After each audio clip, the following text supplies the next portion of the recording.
Bom, boa noite a todos, sejam todos bem-vindos à aula número 13 do nosso minicurso do Reservatório à Refinaria.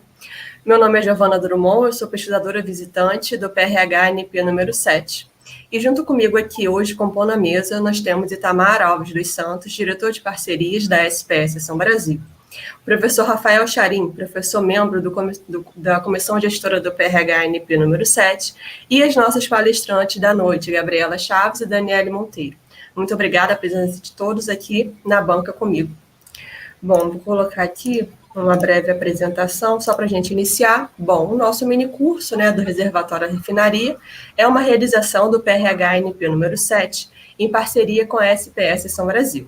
Nós temos o apoio da Agência Nacional do Petróleo, Gás Natural e Biocombustíveis, a ANP, do Programa de Recursos Humanos da ANP, o PRH, sob gestão da FINEP, da COP UFRJ e da Escola Politécnica da UFRJ. Gostaria de agradecer também imensamente o patrocínio da Baker Hughes. Bom, como eu falei, o minicurso é uma parceria entre o PRH número 7 e a SPE, e para falar um pouquinho sobre a SPE, eu passo a palavra, então, para Itamar Alves dos Santos. Itamar, por favor. Muito obrigado, Giovana. Muito obrigado, professor Charim, Gabriela e Daniele Monteiro, pela presença de vocês, por aceitarem o desafio de participar efetivamente desse minicurso, já é a segunda iniciativa que a SPE Brasil Section realiza com relação à formação gratuita de jovens estudantes e ainda assim de profissionais. Para quem eu ainda não conheço ainda, muito obrigado. Eu não consigo ver aqui quantas pessoas tem no meu console, mas tenho certeza que temos muitas pessoas assistindo nesse momento. Bom, eu sou Itamar Alves Júnior, eu sou diretor de parcerias da SPE Brasil. A SPE Brasil ela é a maior instituição internacional de associação de pessoas físicas. Nós fazemos parte da SPE Brasil, que é coligada diretamente à SPE Internacional e assim como os outros capítulos nacionais que existem pelo mundo. A gente tem no Brasil a Macaé Section e a Bahia Sergipe Section também, que são seções brasileiras ligadas à internacional que atuam aqui no Brasil com relação à indústria de petróleo. Bom, a missão da SPE Brasil, aliás, da SPE de forma geral, é a disseminação, aliás, o pilar principal da sua missão é a disseminação do conteúdo técnico de qualidade, e esse minicurso que a gente realiza hoje, não hoje, mas nesse período de 60 horas, com o PRH7, em parceria com a COP, Poli, etc., e o patrocínio da Baker Hughes, cumpre com louvor essa missão que a gente tem. Então, essa é a nossa ideia, a gente precisa, sim, compartilhar. Quanto melhor instruída tiver a nossa indústria, mais segura ela será. Isso é indiscutível, mais segura e mais profícua também, Atualmente, eu ocupo não só a cadeira de parcerias, mas também acumulo, junto com o meu par, João Rodrigues, que é diretor de HSE, o Comitê Técnico de HSE da SPE Brasil. Tá? Quem tiver interesse pode entrar em contato comigo, principalmente pelo LinkedIn, é simples, é rápido, eu estou sempre por lá. E a gente vai realizar na próxima semana, no dia 30/6, um seminário online, gratuito também, aberto a quem quiser assistir, sobre gestão de riscos, mas considerando também um paralelo não só da indústria de petróleo, mas considerando mineração, aviação, indústria ferroviária, porque muito se fala de riscos na indústria de petróleo, como se somente a indústria de petróleo fosse perigosa, e não é essa a realidade. A gente tem muitos outros exemplos bons para aprendizado em outros setores também. Além disso, SPE Versus, dia 5/7, a gente vai abordar o tema diversidade, um debate relacionado com o que vem sendo noticiado, vem sendo comunicado pelas empresas e o que de fato tem acontecido na prática por especialistas no setor. Aliás, do setor, especialistas em diversidade, atuantes diretamente no mercado de petróleo e gás. Bom, muito obrigado pela presença de todos, tenham todos uma excelente aula. Muito obrigado, Giovana, mais uma vez, professor Charim, Gabriela Chaves e Daniele Monteiro, pela presença de vocês. Boa noite. Obrigada, Itamar, pelas suas considerações e explicações. E só complementando aí a fala do Itamar, eu quero deixar aqui um convite a todos, que queiram se filiar, se tornar membro da SPE, basta acessar o QR Code aí pelo celular que tá na sua tela. Bom, Como eu falei, né, inicialmente, esse minicurso é uma parceria entre a SPE e o PRH-NP número 7. Para falar um pouquinho mais, então, sobre o Programa de Recursos Humanos, o PRH, eu passo a palavra para o professor Rafael Charim. Rafael, por favor. Boa noite a todos. Obrigado, Giovana, Itamar, Daniele, Gabriela. Bom, para quem não me conhece, meu nome é Rafael Charim, eu sou professor da Engenharia de Petróleo da UFRJ e faço parte da comissão gestora do PRH 7. Bom, vou comentar um pouquinho a respeito do PRH, né? É um programa de formação de recursos humanos da ANP, né? É um programa de fomento, né, para a formação de mão de obra qualificada, né? No caso do PRH 7 seria integridade estrutural, né, na área de energia. Né? O programa beneficia alunos, desde alunos da graduação até pós-doutorandos, né? Isso passa por mestrandos, doutorandos, né? Esses incentivos são fornecidos por meio de bolsas, né, além de outros suportes, né, como taxa de bancada. Né.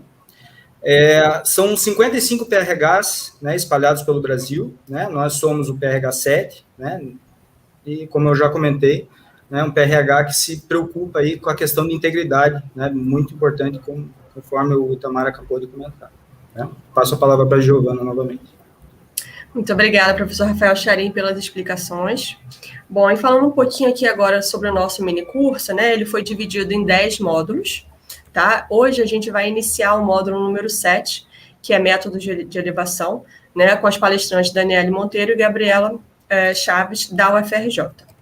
Bom, o evento de hoje, né, eu quero dar alguns recados importantes, dizer que ele está sendo gravado, tá, que ele vai ficar disponível aí nas páginas, né, do YouTube do PRH7 e da SPE. Os participantes, né, eles podem interagir fazendo perguntas para os nossos palestrantes de hoje através do chat do YouTube. Quando você fizer a sua pergunta, por favor, né, se identifique com o nome, a instituição ou a empresa, né? As apresentações em formato PDF, né, tanto as dessa noite como todas as outras, serão enviadas ao final do minicurso, né, para o e-mail cadastrado no momento da inscrição. Uma lista de presença no formato Google Forms, né, pode ser acessada pelo link na descrição desse vídeo no YouTube ou pelo QR Code que vai ficar na sua tela durante a apresentação dessa noite. E essa lista de presença deve ser preenchida durante a aula. Tá? E em relação ao certificado, vai ter direito ao certificado do curso os participantes com mais de 70% de presença, por isso é importante, né, preencher a presença. E se você não for um aluno de algum PRH da UFRJ, além dos 70% de presença, você deve também se filiar à SPE. Bom, falando um pouquinho então sobre as nossas palestrantes da noite, ambas da UFRJ. A Daniele Monteiro é engenheira de petróleo, com foco em contribuir ativamente para a transformação digital dentro da indústria de energia, óleo e gás. Atualmente é doutoranda em engenharia industrial na COP UFRJ e desenvolveu o simulador de fluxo multifásico em Python, chamado CEL. E a Gabriela Chaves é formada em engenharia de petróleo pela UFRJ, né, em 2016. Cursou consecutivamente mestrado e doutorado no PEP, que é o Departamento de Engenharia de Produção na UFRJ, com foco em otimização da produção de petróleo. Tem como data prevista, né, para a conclusão do doutorado em março de 2022. Gabriela trabalhou em 2 projetos de pesquisa no LORD, né, que é o laboratório da UFRJ, em parceria com a Petrobras. Foi pesquisadora visitante na Universidade de Oklahoma por 1 ano. Por último, né, porém não menos importante, desenvolveu também um software de simulação de escoamento multifásico com a Daniele, chamado Selma. Bom, agora eu passo a palavra, então, para a nossa palestrante da noite, a Daniele Monteiro, para começar a sua apresentação. Muito obrigada. Obrigada, Giovana. Boa noite. Boa noite para todo mundo também, para a Gabriela, para o Charim, para o Itamar. Primeiramente, queria agradecer o convite, tanto do PRH 7 e da Seção Brasil. Bom, hoje eu e a Gabriela vamos dar uma visão geral da elevação e escoamento. Então, a gente vai falar um pouquinho da parte de elevação natural, que é o escoamento na coluna e nas linhas de produção, a parte do gas lift, o bombeio centrífugo submerso e a comparação entre os principais métodos de elevação artificial. A nossa ideia foi realmente, quando vocês acabarem essa aula, vocês conseguirem ter uma visão geral e um pouquinho de conhecimento dos principais pontos que englobam a elevação e o escoamento. Bom, a gente vai falar tanto de elevação e escoamento, eu vou começar abordando o que é a elevação e escoamento.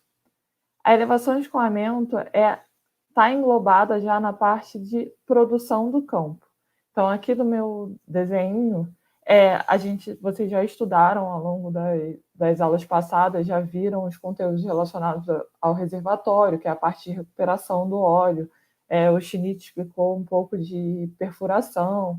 A gente também já teve as aulas de completação. Depois disso, o que vem? O campo começa a produzir. E para produzir, a gente tem que ser capaz de elevar e escoar o fluido. E é aí que entra essa parte esse campo de estudo, digamos assim. Então, o que é composto a parte de elevação e escoamento? Principalmente são os componentes do sistema subsídio. E o que são esses componentes? São todas as linhas, então o flow line e o riser, que conecta lá a árvore de Natal, que é um componente também, até a unidade de produção. Manifold, caso o sistema de produção que você esteja estudando contenha manifold. O que é o manifold? É um coletor que ele conecta vários flow lines de mais de um poço para conseguir juntar toda a produção em um único lugar e subir somente um riser para a unidade de produção. Os poços satélites, que são esses poços conectados diretamente à unidade de produção, e a unidade de produção em si, que a gente já conhece, que sabe que tem diversos tipos. A PSO, uma unidade de produção também pode ser fixa ou semi-submersível, por exemplo. Então, quando a gente estuda a elevação e escoamento, a gente está levando em consideração todos esses componentes do sistema subsídio. Tá, tudo bem. Qual é o nosso principal objetivo, digamos assim, na elevação e escoamento? No fundo, a gente quer saber qual é a vazão que o fluido vai produzir, qual é a vazão que o poço vai produzir ao longo da produção, ao longo dos anos. Eu estou com o meu poço produzindo, beleza. E aí, qual vai ser a vazão? E no fundo, é isso que a gente está interessado. O que a gente já sabe? A gente sabe que o fluido acaba perdendo carga ao longo do escoamento, ou seja, ocorre uma queda de pressão lá do reservatório, que o reservatório tem uma pressão média estática lá alta, ao longo do reservatório, até chegar ali no fundo do poço, quando ele passou a completação, ele sofre uma perda de carga, eu tenho a pressão no fundo do poço. Essa pressão no fundo do poço vai passando toda a coluna de produção, chega ali na cabeça do poço, tem uma pressão menor ainda. Ao longo das linhas de produção, o fluido ainda sofre mais uma queda de produção, até chegar ali na superfície, no separador, e depois de um processamento ele ainda perde um pouco mais de carga. E essa queda de pressão ao longo do escoamento que vai determinar a vazão de produção. Então, uma queda de pressão maior vai me dar uma vazão maior e assim, ou ao contrário, né? Uma queda de pressão menor me dá uma vazão menor. Esse diferencial de pressão que resulta na nossa vazão de produção. Então, ao longo de tudo que eu vou mostrar na apresentação, é muito para vocês entenderem como esse diferencial de pressão é calculado para a gente obter a vazão do poço de produção. Tá, tudo bem. Então, o que é o escoamento multifásico?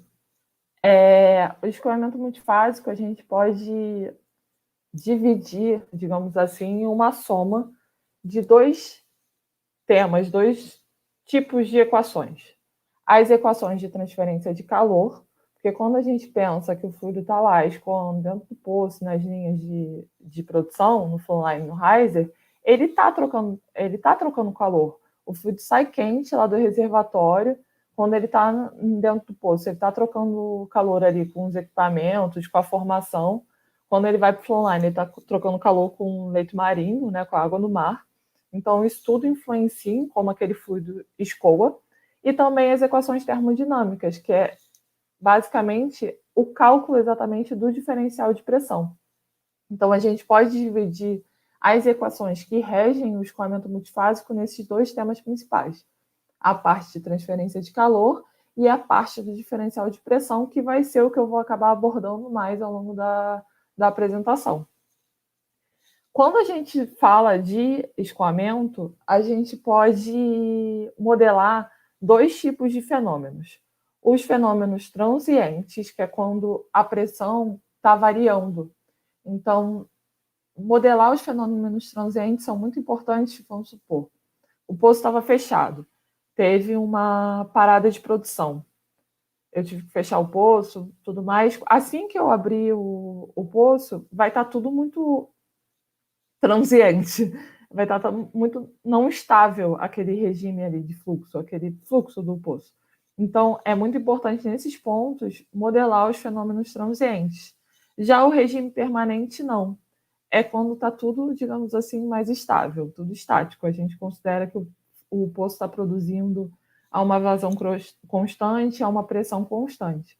É bem importante ter em mente que o regime permanente é como se fosse uma fotografia do poço. Então, a gente analisa o regime permanente para um dado instante de tempo. Então, não quer dizer que naquele dia a gente modelou aquele fluxo naquele jeito que no dia seguinte vai estar assim, porque não é assim, né, que funciona. O regime permanente é como se fosse uma fotografia do estado do poço naquele momento. E como a gente faz isso? Existem alguns softwares comerciais, alguns famosos são o PipeSim, Olga e assim por diante.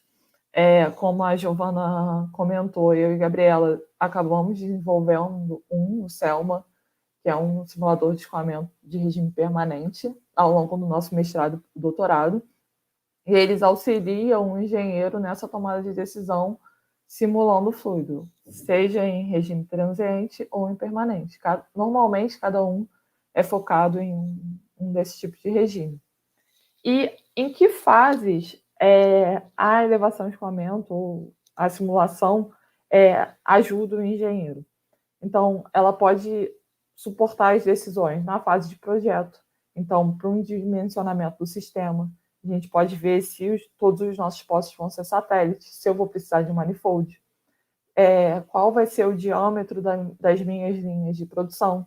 Então, eu vou ter um diâmetro de 6 polegadas para o meu full line, eu vou ter um diâmetro de 4 polegadas para o meu full line. Eu vou precisar de um método de elevação? Então, se eu precisar de um método de elevação, eu vou escolher um gas lift ou um BCS. Se eu ter um BCS, talvez eu instale uma válvula de gas lift também. Então, a simulação e o escoamento suporta essa fase de projeto, para o engenheiro poder visualizar qual tipo de poço e qual tipo de sistema subsídio que ele quer. Na produção, talvez seja até intuitivo a gente pensar, quando o poço está produzindo, que a gente tem todas as informações possíveis para conseguir controlar a produção, ter o total controle daquele poço produzindo. Tipo, eu sei as pressões, eu sei as vazões. E não é bem assim.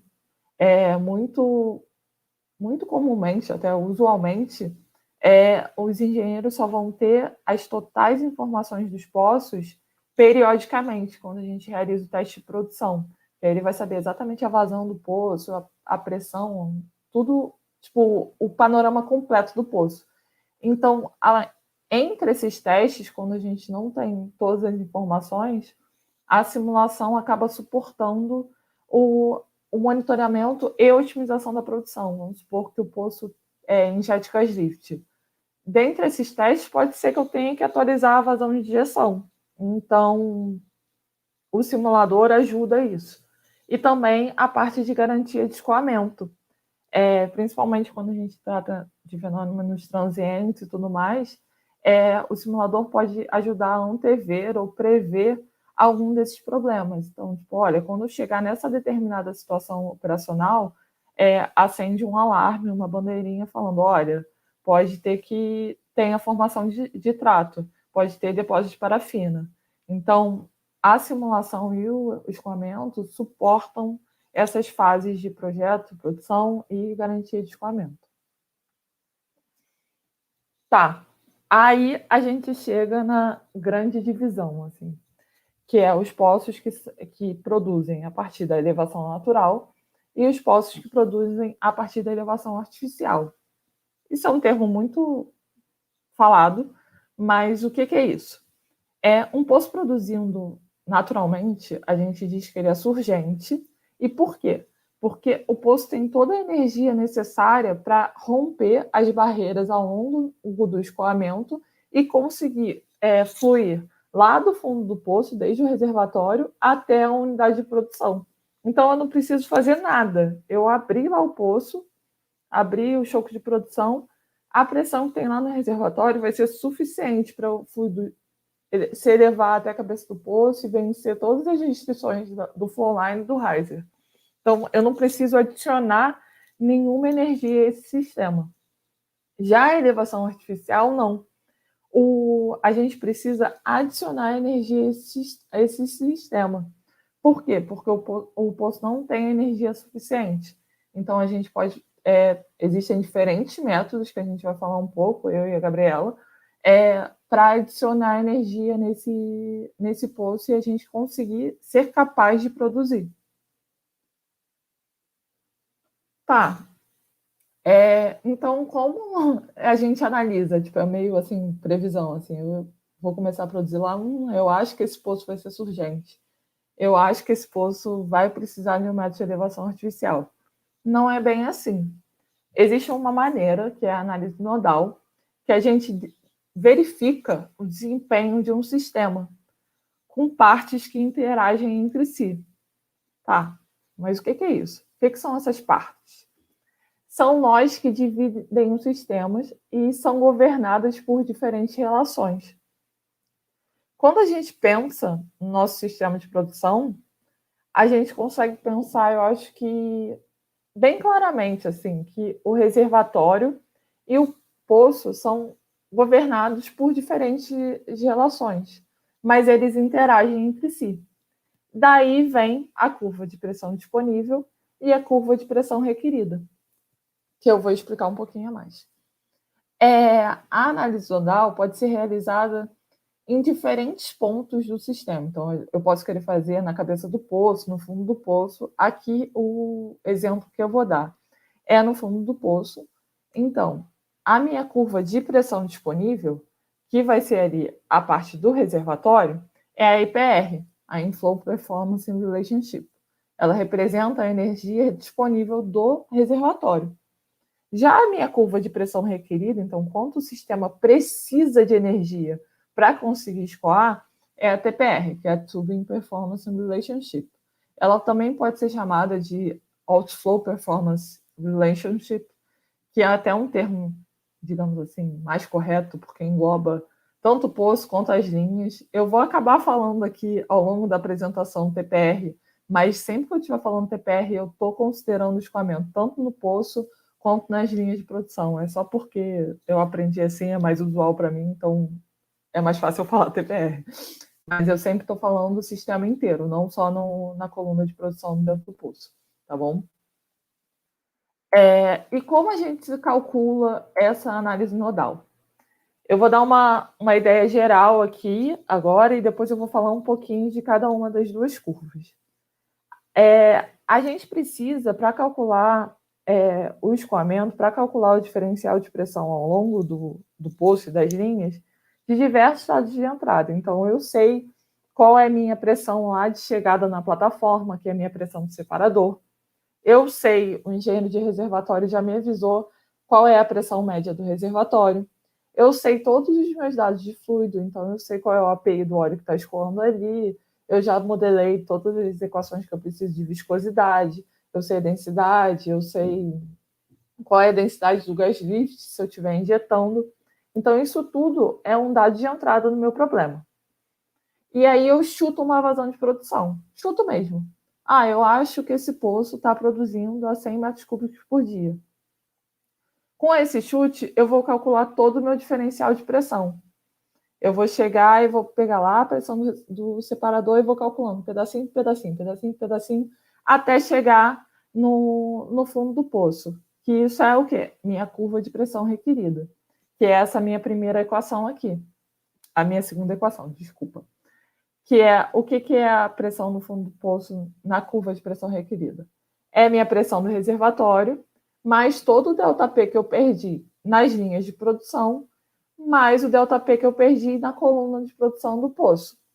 Beleza? guardei esse PWF lá, guardei essa pressão no fundo do poço. Vou para o reservatório agora, que é a curva de pressão disponível. O que é a minha curva, o meu PWF na visão do reservatório? É a pressão lá do reservatório, que eu tinha, a pressão média lá longe, onde o fluxo não tá atingindo ainda. Todo o ΔP que o fluido perdeu ao longo da formação, que é o drawdown, mais o ΔP que ele perde quando ele passa ali na completação, nos carroneados. Então, na visão do reservatório, o PWF é a pressão do reservatório, que ele tinha lá, que é a pressão máxima disponível, mais tudo que ele perdeu até chegar no fundo do poço. Eu vou comparar essas duas pressões calculadas. Comparei. Vou adotar um critério de erro lá, sei lá, eu vou adotar que elas não podem ser no máximo 5% diferentes. Se for menos do que esses 5%, satisfez minha igualdade. É essa vazão de produção que o poço está produzindo. Se não, eu vou ter que chutar uma nova vazão e refazer esse cálculo até satisfazer a minha igualdade, até as duas pressões de fundo do poço que eu calculei serem consideradas iguais. Então, é assim a ideia geral da análise nodal.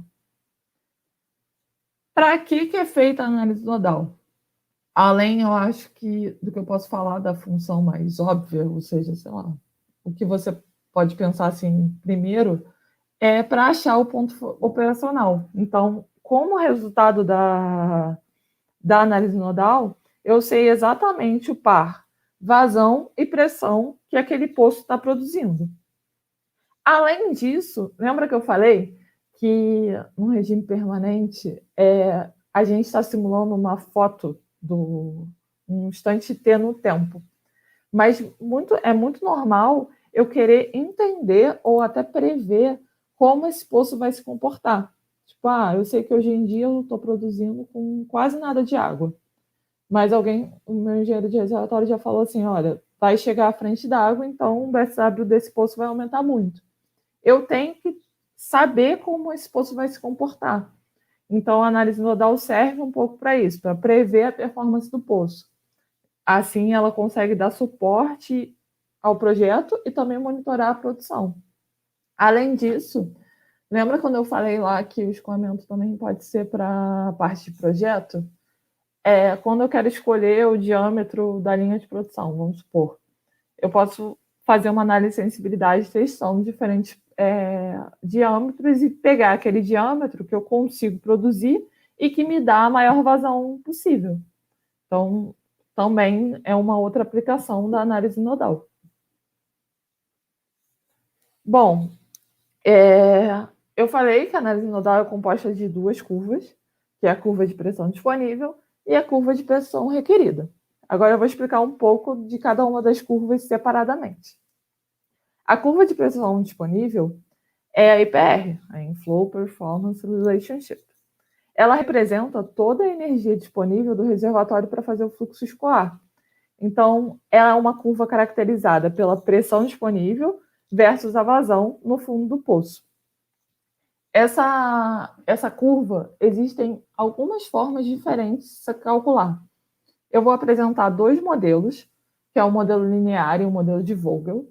Existem alguns outros modelos, como o modelo combinado, que pega o modelo linear e o modelo de Vogel, mas eu nem vou comentar, porque aprendendo os dois você consegue entender o que é o modelo combinado. Também existem outros modelos focados mais para reservatórios de gás e assim vai, mas o modelo linear e o de Vogel são os mais importantes, digamos assim, ou mais utilizados. O que é o modelo linear? É uma relação linear entre o IP e o diferencial de pressão do reservatório. Ou seja, entre o IP e a diferença entre a pressão estática e a pressão no fundo do poço, que vai me dar essa equação que está aqui no gráfico, que o Q é igual ao IP vezes esse diferencial de pressão. Tá, você começou a falar aí, mas o que é o IP? O IP é o índice de produtividade do poço. Então, é a razão entre a vazão e o diferencial de pressão. Então, o que a gente quer? A gente quer poços, normalmente, com IPs maiores.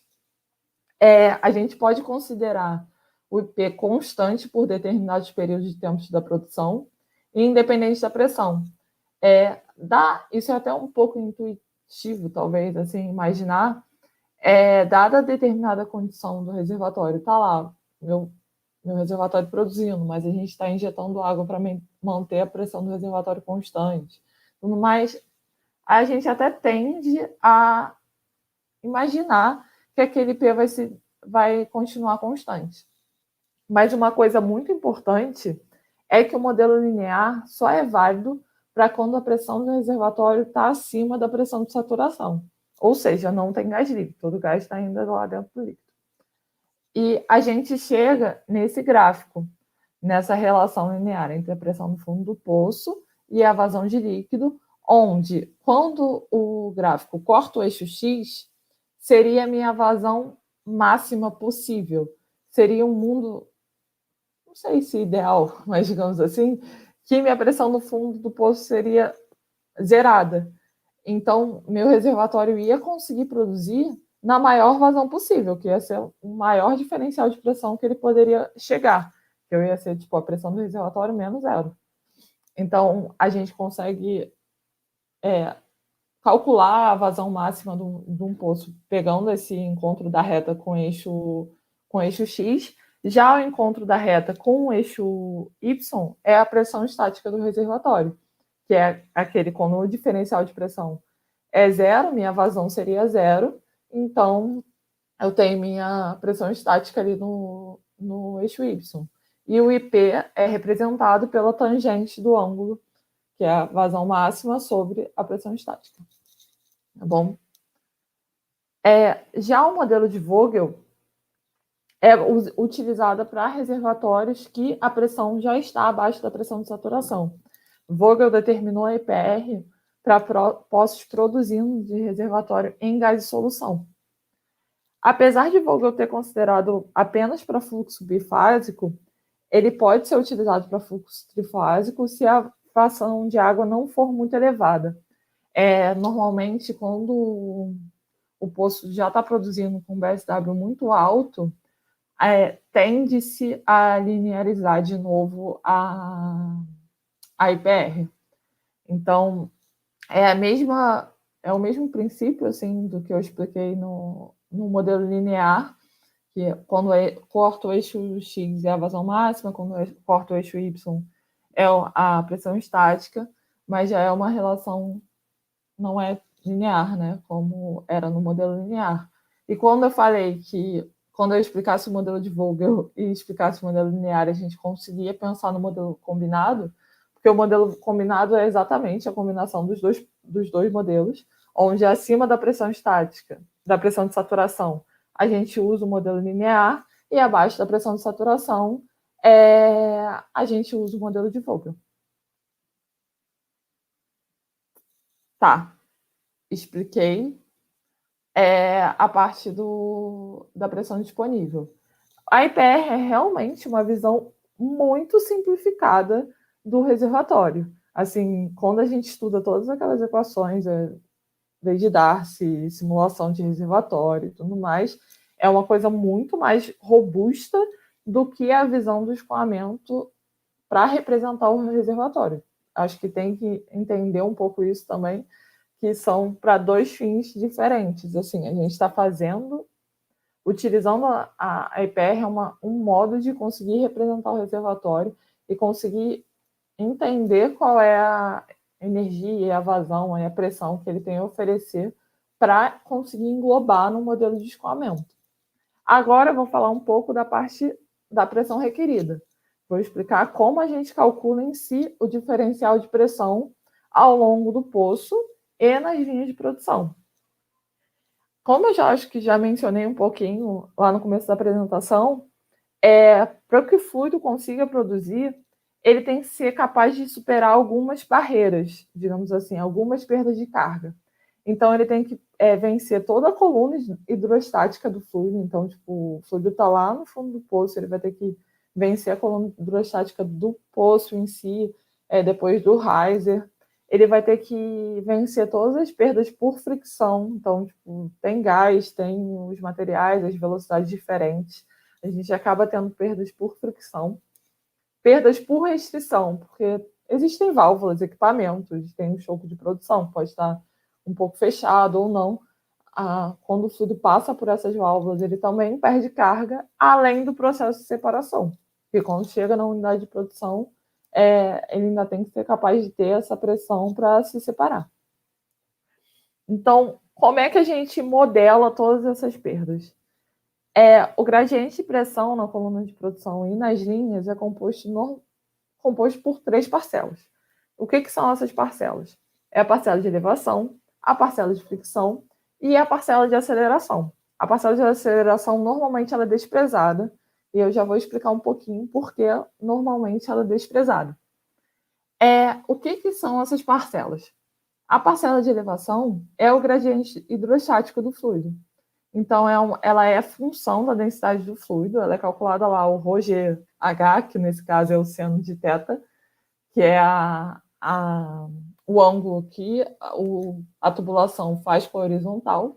Então, ela é a função basicamente da densidade do fluido, então a gente consegue pensar logo, associar. Quanto mais pesado for aquele óleo, mais difícil vai ser para elevar ele. Então, maior vai ser a perda de carga por elevação. A fricção, que é dependente da característica dos fluidos, da vazão, do diâmetro e da rugosidade. Então, fluidos com mais gás normalmente têm maior perda de fricção, que isso vai mudando um pouco da velocidade e a vazão. E a aceleração, que está relacionada a alterações de velocidade e devido à compressibilidade. E efeitos transientes. Então, quando a gente está falando em regime permanente, essa parcela de aceleração normalmente é desprezada porque ela é muito pequena. Normalmente ela só é levada em consideração quando a gente está falando em cálculos de regime transiente. Tudo bem. Você já falou que o escoamento é composto de 3 parcelas, mostrou ali a equação de cada uma das parcelas. Nem parece uma coisa tão complicada assim, mas é complicado. Por que é complicado calcular? Porque a gente não está lidando com um escoamento monofásico. Na grande parte das vezes, a gente está lidando com um escoamento multifásico. Então, eu vou ter óleo, gás e água. E tudo isso interagindo entre si, mudando de velocidade, mudando de padrão, e toda essa iteração entre as fases complica muito mais. E muitas vezes todas essas equações que foram feitas para o escoamento monofásico. Então a gente tem que adaptar para o escoamento multifásico. Como as fases têm massas específicas diferentes, então elas tendem a se separar. Nessa separação ainda ocorre as diferentes iterações entre as fases. E existem diferentes padrões de escoamento. O que são esses padrões de escoamento? Como a pressão vai mudando, a velocidade vai mudando, pode ser que em um determinado momento eu tenha lá no fluxo escoando, no fluxo ascendente, um pacotão, uma bolha enorme de gás, seguida de líquido, com a água em volta. Às vezes o gás vai estar em bolinhas totalmente dissolvidas dentro do óleo. Cada uma dessas modelagens, esses exemplos que eu estou dando para vocês, são padrões de escoamento diferentes, que a gente tem que modelar de formas diferentes. Quando eu falei, esses padrões mudam, então o atrito entre as fases também muda. A viscosidade de tudo vai mudar, porque uma hora pode ser que tenha só gás, outra hora pode ser que tenha só água. Vai chegar um fluxo enorme de água para depois vir em óleo. Isso tudo muda. Então, a gente leva em conta isso tudo quando está calculando o escoamento multifásico, o que complica muito mais o cálculo do escoamento. Então, o que eu preciso saber? Quais são as etapas para o cálculo desse gradiente de pressão? Eu tenho que saber todas essas minhas propriedades das fases. Muito provavelmente eu vou ter que saber a viscosidade do óleo, a viscosidade do gás, para eu calcular uma viscosidade de mistura. Como o óleo normalmente tem gás em solução. Conforme vai escoando, a pressão vai diminuindo. Esse gás tende a sair da solução e ter gás livre. O gás e o óleo escoam em velocidades diferentes. O gás tem uma velocidade muito superior. Então, tudo isso é levado em conta nos padrões de escoamento. Aí eu vou calcular minhas propriedades da mistura, que é tipo, vamos lá. É até um pouco intuitivo a gente pensar, se eu tenho muito mais de gás ali misturado, a minha densidade do óleo tende a diminuir, então vai ficar um pouco mais leve. Quando eu tenho pacotões assim, tipo de óleo, ali vai ser uma densidade só do óleo, e depois que tem misturado, vai ser uma densidade menor. Isso tudo a gente leva em consideração quando a gente está calculando o gradiente de pressão. Calculou essas coisas, aí sim a gente pode calcular o gradiente de pressão propriamente dito. E como é que a gente calcula esse gradiente de pressão? A gente tem duas grandes categorias de abordagem, digamos assim, que é a abordagem empírica e a mecanicista. A abordagem empírica são as abordagens mais antigas, digamos assim, onde os dados para montar as correlações são obtidos experimentalmente. Então, eu vou dar um exemplo de uma correlação que é Beggs e Brill. Então, quando o Beggs e Brill foi produzir a correlação dele, eles montaram lá um aparato experimental com água e ar, mediram, teve esse diferencial de pressão, tem uma vazão, e montaram um determinado conjunto de pontos. E com esse determinado conjunto de pontos, eles ajustaram uma correlação que conseguia prever esse gradiente de pressão. Isso é muito importante ter em mente. Na abordagem empírica, as correlações foram feitas utilizando um conjunto limitado de pontos. Elas funcionam e foram ajustadas bem para aquele conjunto limitado de pontos. Já a abordagem mecanicista, eles também usam dados experimentais, mas elas levam em conta os fenômenos físicos do problema. Ou seja, eu tenho o regime de bolha, bubble. Ele vai levar em conta o tamanho da bolha. Eu tenho o slug. Então, eu vou levar em conta o tamanho do slug. É uma coisa muito mais fina, digamos assim, porque são criadas equações matemáticas que vão satisfazer esses fenômenos físicos. Elas são bem mais recentes, assim, em comparação à abordagem empírica, e acaba tendo um pouco de uns resultados melhores ou mais confiáveis, digamos assim. O que são as correlações empíricas? Vou falar um pouquinho melhor, assim. Quando eu falei que era importante ter em mente que as correlações foram feitas e ajustadas para um determinado conjunto de pontos, porque quando a gente vai utilizar, quando a gente vai escolher lá qual vai ser a correlação que a gente vai utilizar na modelagem do nosso poço, a gente tem que verificar a sua aplicabilidade. Por quê? Porque algumas correlações foram feitas só para o fluido, para o fluxo ascendente, vertical. Se eu for usar ela no meu flowline, provavelmente eu não vou ter confiança nenhuma naqueles resultados, porque aquela correlação não foi feita para o fluxo horizontal, ela só foi feita para o fluxo vertical. Mesma coisa, existem correlações que foram feitas especificamente para o gás. Então, se eu for aplicar para o meu poço que tem água, óleo e gás, com um BSW altão, muito provavelmente ela vai ter um erro muito alto associado. Além disso, tem algumas correlações poucas que têm limites de uso para as variáveis de produção. Então, tipo, quem fez lá, os autores, eles indicaram, a gente pode usar quando for aplicar essa correlação, usa nesse intervalo de BSW, então, entre 20% e 60%.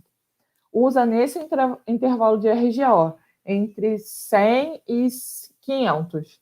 Se eu tiver um poço produzindo com 1000 de RGO, eu não vou poder aplicar. Provavelmente, aquele resultado não vai ser bom. Além disso, a gente tem 3 grandes tipos de correlação, que são as correlações mais simples, que não consideram o escorregamento entre as fases, ou seja, elas consideram que todos os fluidos que estão ali escoam na mesma velocidade. As que consideram escorregamento, mas não estimam um regime de fluxo, ou seja, tipo, nada acontece. A água, o óleo e o gás está sempre igual ali, tipo, não tem padrões diferentes. E as que já consideram tanto o escorregamento quanto o regime de fluxo, que são as mais novas e mais completas, digamos assim. E como é que a gente escolhe isso? Eu olho para o meu poço ali, eu acho que agora eu vou usar Duns and Ross. Não é bem assim. Ao longo do tempo, a gente acaba adquirindo um conhecimento que a gente sabe quais correlações se comportam melhor. Então, tem já um conhecimento prévio ali do engenheiro, mas ainda assim são necessários alguns ajustes, considerando dados de produção. Lembra lá no começo, quando eu falei que quando a gente tem um teste de produção, a gente tem um panorama completo de como esse meu poço está produzindo? Então, eu pego o meu resultado da simulação e comparo com o meu dado de produção. Meu resultado da simulação deu que meu poço está produzindo com 1.250 de vazão, metros cúbicos por dia. Meu teste de produção veio de resultado que a vazão é 1.273. Eu considero que está bom. Então, durante o período, até ter um novo teste de produção, eu vou ficar usando aquele modelo, confiando no resultado dele. Então, apesar de existir esse conhecimento prévio do engenheiro na hora de montar todo o meu modelo, a gente ainda tem que validar, digamos assim, com os dados que vêm lá da produção. As correlações mecanicistas foi um pouco o que eu falei lá no começo, quando eu expliquei. Elas acabam apresentando os resultados mais acurados quando a gente extrapola para as condições de produção, porque elas acabaram levando em conta o fenômeno físico. Então, o fenômeno físico vai ser o mesmo, digamos assim, tanto para aqueles dados experimentais quanto para a minha condição de produção. Então, elas tendem a apresentar erros menores quando a gente compara o resultado da simulação com o resultado do dado medido lá em campo. Tá, falei das equações, falei o que são elas e tudo mais. Como é que a gente exatamente calcula o gradiente de pressão? Quando o fluxo vai escoando lá do fundo do poço até a unidade de produção, a pressão vai diminuindo. Quando a pressão diminui, aumenta a quantidade de gás livre no fluido. Essa maior porcentagem de gás diminui a massa específica da mistura, o que faz com que a componente hidrostática diminua. Mas também ela aumenta a velocidade, o que faz com que o componente de fricção seja maior. Ou seja, ao longo do fluxo, essas parcelas hidrostáticas, fricção e aceleração, só por falar, elas vão mudando ao longo da tubulação inteira. Então, é bem errado, digamos assim, ou a gente consegue associar que se a gente considerasse o caminho inteiro de uma vez, a gente ia ter um erro muito grande associado. Então, para não ter esse erro muito grande associado, o que a gente faz? A gente divide todo o fluxo, os dutos, em pequenos trechos. Então, vamos lá. Eu tenho 2.000 metros de poço. Eu vou começar a calcular meu gradiente de pressão lá no fundo do poço. Eu vou dividir meu poço em pedacinhos de 100 metros.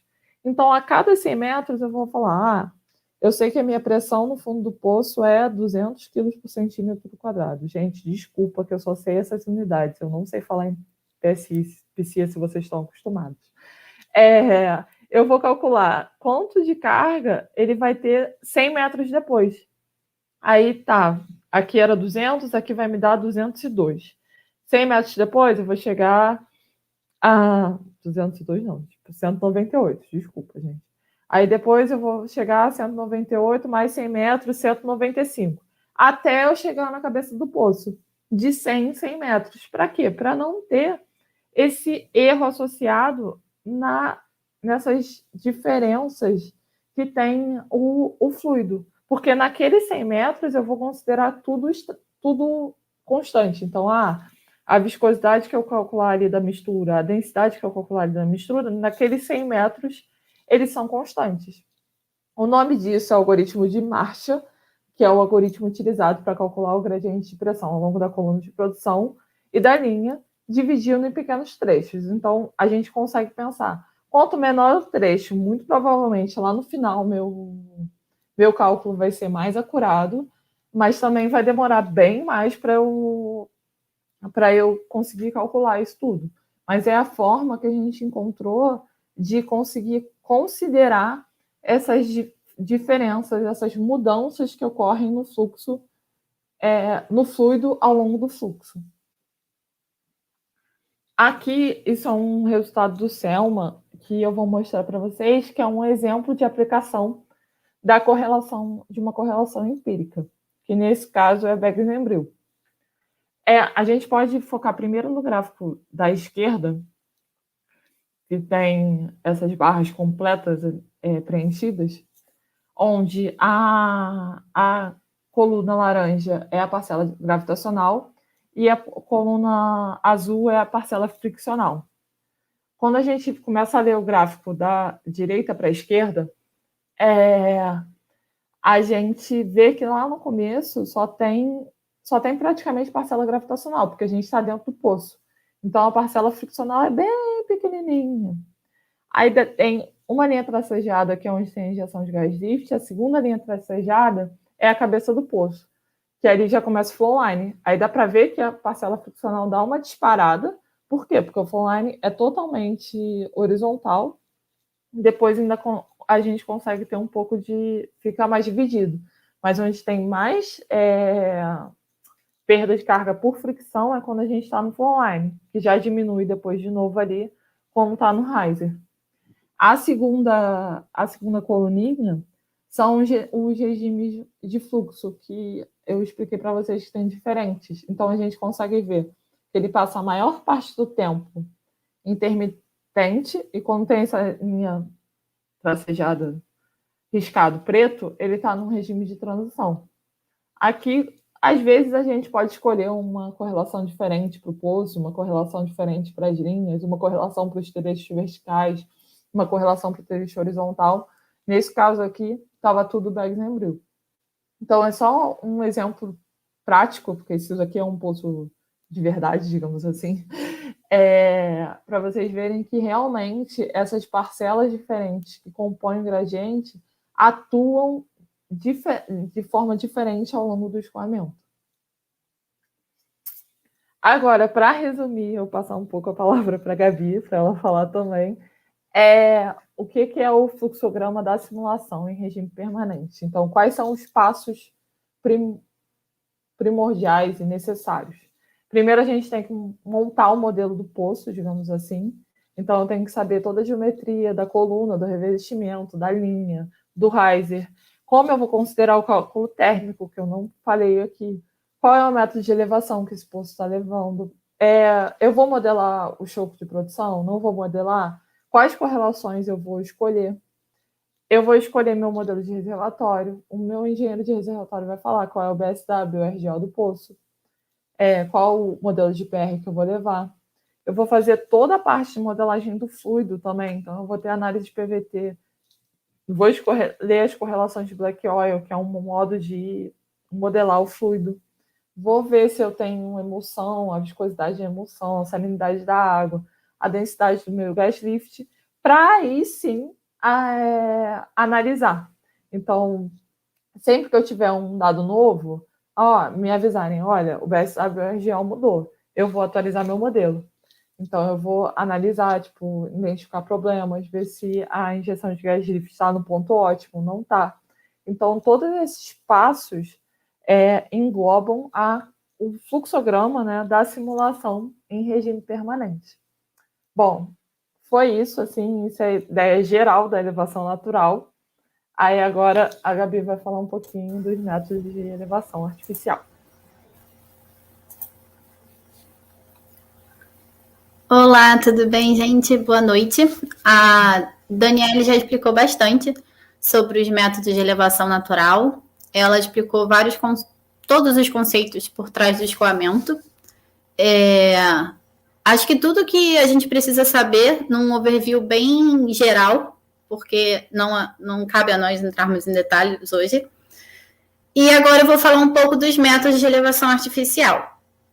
Ela falou lá no início sobre a elevação natural e artificial, que a diferença era que na elevação natural o poço não precisa de energia extra para produzir. E na elevação artificial o poço precisa de uma energia extra para produzir. Aí ela explicou lá a TPR, explicou a IPR, e aqui agora eu vou colocar essa visão de precisar e não precisar de energia na ótica da IPR e TPR. Ali um poço surgente é quando ele não precisa de energia extra para produzir. Graficamente, isso quer dizer que a nossa IPR, que é as informações de reservatório, e a nossa TPR, que são as informações do poço, né? Elas estão se encontrando. Então, quando elas se encontram, a gente tem uma vazão para produzir. E um poço não surgente é quando essas curvas não se cruzam, e então a gente precisa de um método de elevação artificial para fazer com que essas curvas se cruzem, ou seja, dar energia extra para o poço para ele começar a produzir. Então, como a gente fornece essa energia extra? Nós fornecemos energia extra por meio dos métodos de elevação artificial. Aqui eu coloquei os 7 assim, mais comuns que você vai encontrar na literatura. E dentre estes, os mais usados são os mecânicos por hastes, as bombas BCS, o gás lift, o pistão hidráulico, o hidráulico por jato, as cavidades progressivas e o plunger lift. Esses 2 últimos são bem pouco usados. No Brasil, no ambiente offshore, digamos assim, o gás lift é o método mais utilizado. E no Brasil, sem dúvida, ele é o mais utilizado. Então, a gente dividiu assim. Eu vou falar agora um bom tempo sobre gás lift. Aí a Daniela vai voltar, vai falar um pouquinho sobre a BCS. E depois eu vou voltar e falar um pouquinho só de alguns métodos e fazer a comparação deles para vocês terem uma visão mais panorâmica de tudo. Mas agora a aula vai ser um pouco mais rápida, não vai ter tanto detalhe técnico como foi anteriormente. Primeiro, vamos começar com o gás lift. Primeiro, o que é? Resumindo, se eu perguntar assim, me explica o que é gás lift em 3 palavras. Eu vou falar que é injetar gás no poço para tornar a produção possível. Ponto. Na verdade, também o gás lift também é usado em poços que eles já produzem sozinho, mas a gente só quer aumentar a vazão. Pode ser usado nesse contexto. Mas se a gente for explicar um pouquinho mais, o gás lift é um método que a gente injeta gás na coluna de produção, para reduzir a pressão requerida de escoamento, ele está escrito errado, e com isso torna a produção viável, ou aumenta a produção no caso que o poço já seja surgente. E como que ele atua? A gente injeta o gás para diminuir o peso do fluido produzido. Eu vou explicar um pouquinho melhor mais à frente. E o que é exatamente esse diminuir o peso? É o gás, ele entra na coluna, se mistura com fluido, então a gente diminui a densidade da mistura. A densidade do gás é a mesma, a densidade do óleo é a mesma, mas a mistura tem uma densidade menor. E com isso a parcela hidrostática, que foi o que a Daniela já explicou, fica um pouco menor. Fica bem menor no caso, né? Aí aqui eu vou explicar um pouco melhor, de forma que vocês consigam visualizar nas equações. O gás se mistura ao fluido de produção e com isso diminui a densidade da mistura. E o que eu quero dizer com isso? Aí a gente volta lá naquela equação que a Daniela explicou antes, que no termo de elevação, que é quando a gente tem uma coluna, principalmente a vertical, ou seja, durante o riser ou durante o poço, a gente vai ter essa parte de elevação muito mais elevada. Ela até mostrou também o gráficozinho. Ali, a gente vai atuar exatamente nessa parcela, onde a gente vai diminuir a densidade da mistura e, com isso, essa pressão requerida desses trechos verticais vão ficar bem menores. Literalmente diminuindo o peso da coluna. Aí ali, olhando agora na parte da gráfica, como que o gas lift atua? A gente tem ali, quando a gente tinha um cenário onde a gente não conseguia produzir, que a IPR e a TPR não se encontravam, a gente vai injetar o gas lift e vai mudar o padrão da TPR, vai mudar toda essa pressão requerida pela linha de escoamento para produzir. E o que vai acontecer? Graficamente, ela vai abaixar ali. E quando ela abaixar, ela vai fazer um encontro com a IPR. Isso é exatamente, esse ΔP que está ali, é exatamente a energia que o gás está fornecendo ao sistema para conseguir essa produção. Tá, aí eu falei, injetar o gás para produzir. Mas quanto de gás, né? Então, a pressão que a gente vai estar ganhando com a injeção de gás vai mudar de acordo com a quantidade de gás que a gente vai injetar. Quanto mais gás a gente vai injetando, por exemplo, ali tem a curva GL1, GL significa o gas lift. Se eu injetar um pouquinho mais, eu vou ter a curva vai descer um pouquinho mais. Então, isso, e quando eu cruzo ela junto com a pressão do reservatório, isso significa o quê? Um ganho a mais de vazão. Porque o nosso fluido, se eu estou injetando mais gás, o peso da nossa coluna vai ficar um pouco menor. Então, eu vou injetando mais gás, e esse peso vai ficando cada vez menor. Então, conforme a gente vai aumentando a injeção de gás, a vazão de gás injetado, a gente vai obtendo um ganho de vazão. E isso a gente estava vendo ali, cruzando a TPR e a IPR. Mas pensando nessa relação entre o gas lift e a vazão, a gente tem as curvas de performance de gas lift. Elas são bem utilizadas quando você está tentando otimizar a quantidade de gás que você quer injetar no poço, porque a gente consegue ver certinho essa relação entre a quantidade de gás que a gente está injetando e a quantidade de vazão que o poço está retornando. E aí vocês vão ver ali, tem um pontinho de inflexão na curva, onde a gente vai aumentando o gás, que é ali o nosso eixo X, e vai obtendo uma vazão maior, o eixo Y. E vai chegar um ponto que essa curva vai começar a diminuir. E por que essa curva diminui? Por que a gente tem esse ponto de inflexão? Eu falei, a Daniela explicou que a gente tem a parcela de elevação, que a gente está chamando, eu chamei de hidrostática agora, e tem a parcela de fricção. Aí ela até comentou, quando a gente tem mais gás, essa parcela de fricção aumenta. Por quê?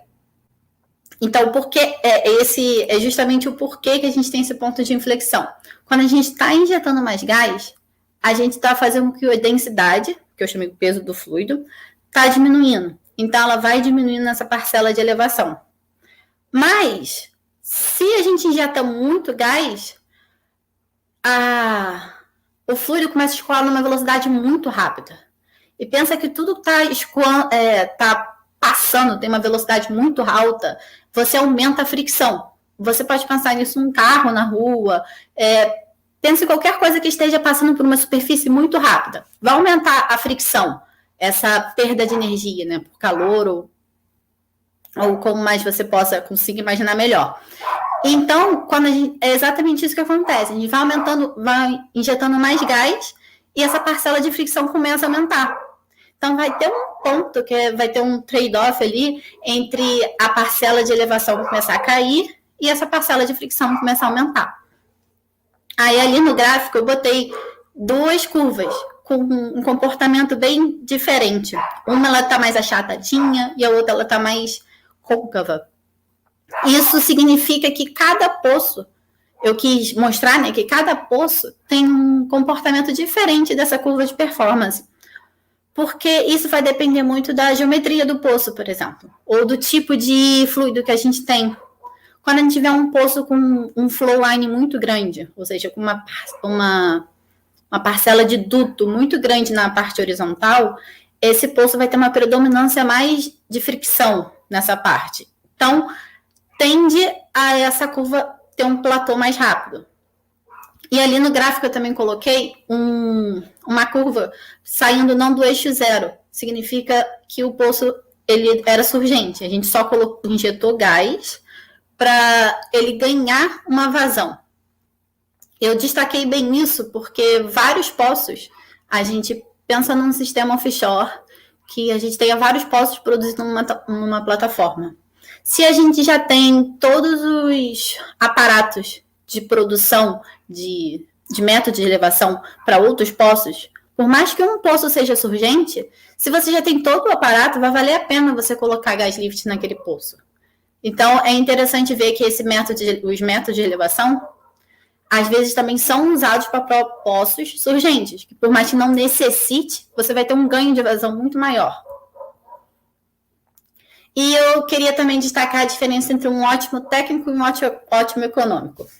Seria até meio, vamos dizer, o pessoal da indústria e o pessoal da aula, assim como a gente aprende na sala de aula, né? Onde o ótimo técnico é se eu olhar só essa curva. Vou injetar o máximo de gás que eu vou conseguir para obter a maior vazão. Mas não é bem assim, porque essa injeção de gás tem um valor. Tem o compressor que a gente está usando, a quantidade de pressão que a gente tem que colocar. E tudo isso gera um custo. Então, quando a gente inclui esses custos na equação, esse ótimo técnico vai ser um pouco diferente do ótimo econômico. E como é feito o projeto, né? O Gas Lift, ele tem vários parâmetros para a gente considerar durante o seu projeto. E um dos parâmetros mais que a gente tem que prestar atenção nos cálculos é a profundidade da válvula de gas lift. Eu ainda não falei da válvula, mas eu vou falar mais na frente. Seria o ponto da injeção.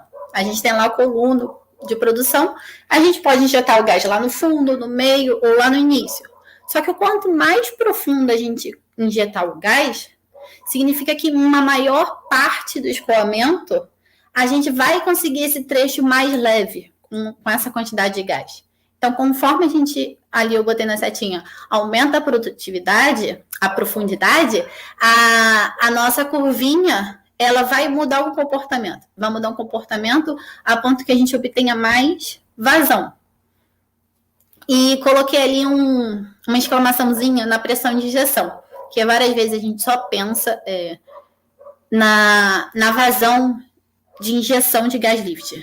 Pouco se pensa, vamos botar, não no ambiente operacional. No operacional, eles pensam bastante na parte de injeção, da pressão. Mas quando a gente está aprendendo essa parte de gas lift, pouco se fala da pressão de injeção. Mas a pressão de injeção do gás ela é muito importante, porque ela está associada à quantidade a potência do compressor. Imagina você está falando lá que você fez um projeto para injetar tanto de gás para conseguir aquela produção. Mas se aquela vazão de gás que você fez o desenho do poço, se ela for muito alta a ponto do seu compressor não conseguir dar aquela pressão, não vai ser viável fazer aquele projeto, né? Então, tem que levar em conta a pressão, porque o gás, ele vai passar. O gás é injetado por meio de uma linha de serviço. Ela segue mais ou menos o mesmo caminho do poço.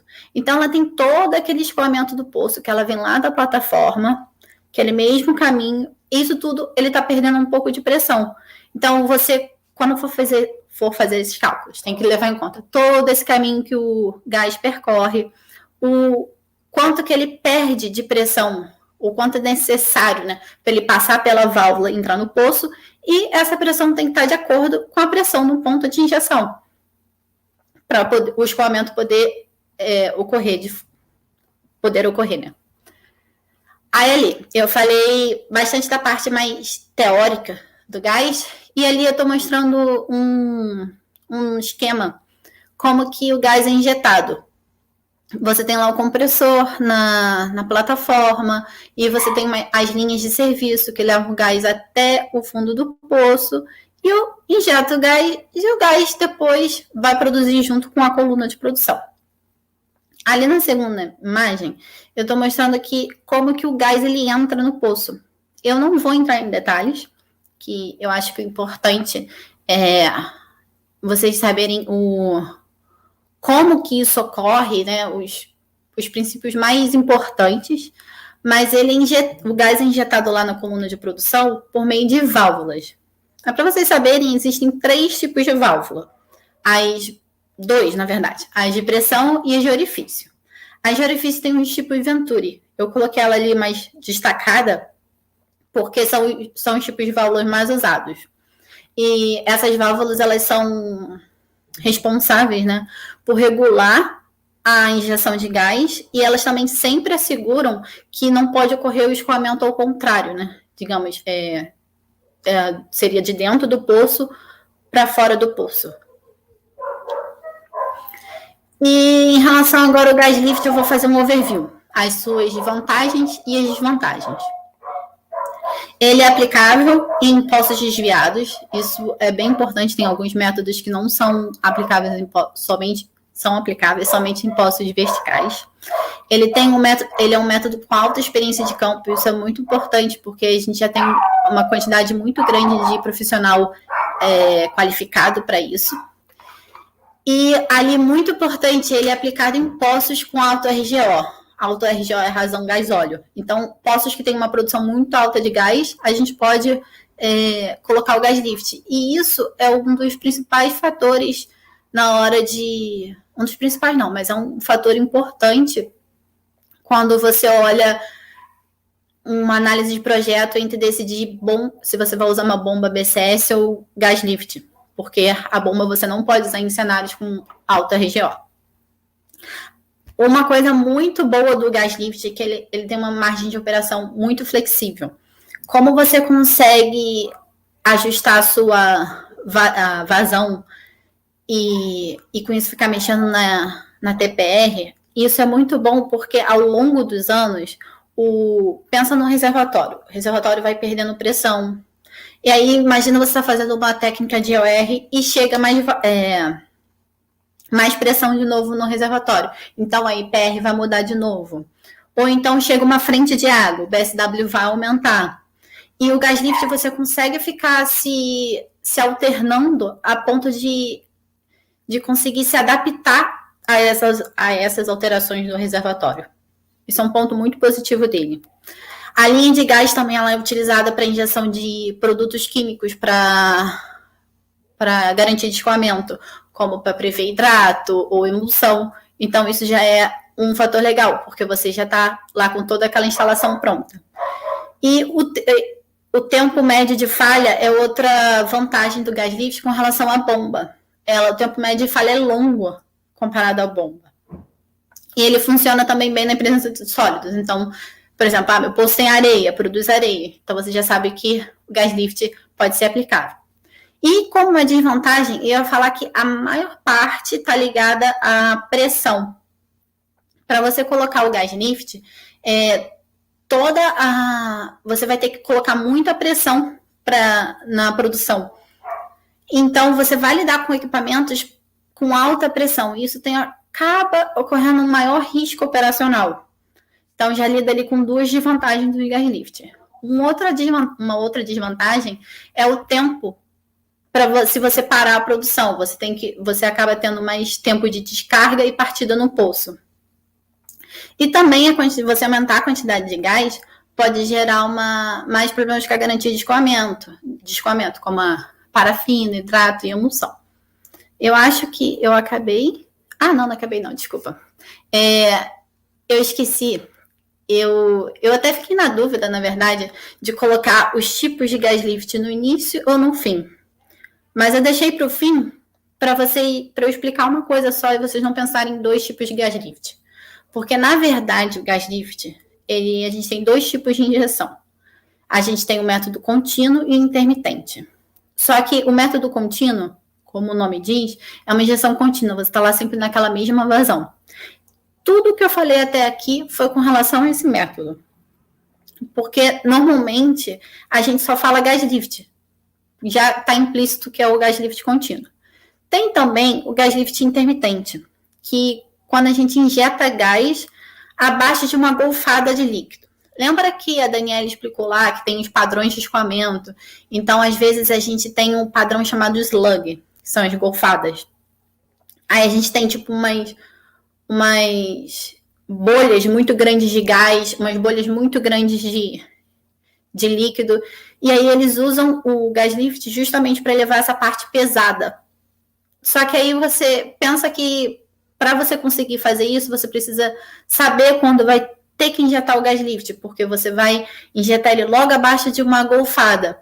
Então você precisa de controladores de tempo ou né, de fluxo de injeção. Não é muito utilizado esse método, por isso que eu não falei no início, para não confundir. Então, você falou de gas lift, normalmente está se falando do gas lift contínuo. Se alguém estiver se referindo ao gas lift intermitente, ele vai ser falado, né? E umas outras curiosidades ali sobre o gás. Tem que lembrar que o gás tem que ser de qualidade. Acho que isso é quase meio óbvio, né? Quase um senso comum, mas é bom falar também o que a gente acha que é óbvio, porque se você vai produzir, o gás vai subir junto com a produção do seu poço.